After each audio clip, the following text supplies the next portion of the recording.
Japet 3 days before World Cup. World Cup ready na ba ang Gilas? Yeah, ready na. Ready na, no? Yeah, fine-tune na lang namin yung basically nagawa na namin lahat, so mag-focus na lang kami. So,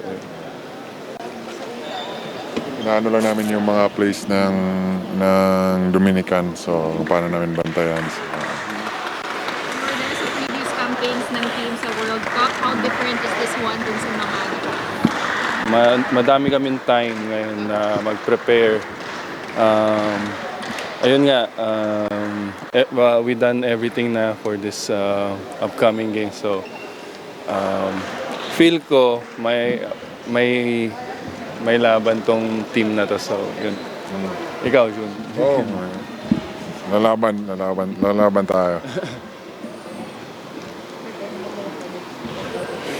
Outside shooting ko, impressive daw.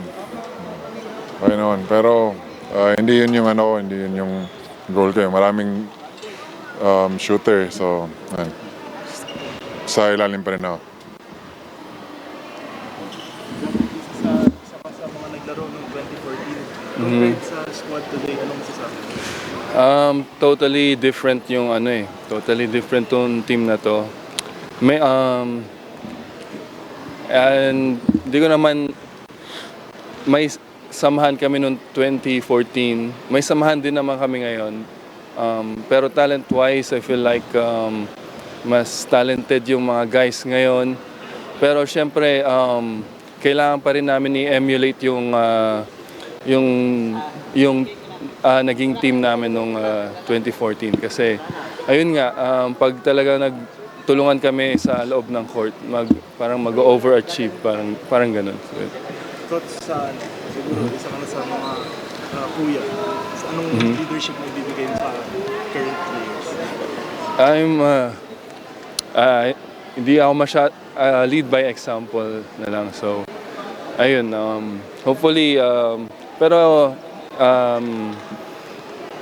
pag may opportunity ako na may maturo kina AJ or kina Kai, nagvo-voice out naman ako. So, ayun.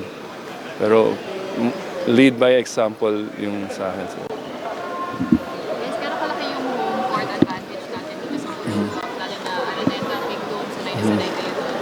Itong World Cup stage. Yung home crowd yung malaking factor doon. So, malaking boost yun ng kumpiyansa namin. So, sana magampanan namin yung role namin, yung game na maibigay namin yung magandang game para sa home crowd.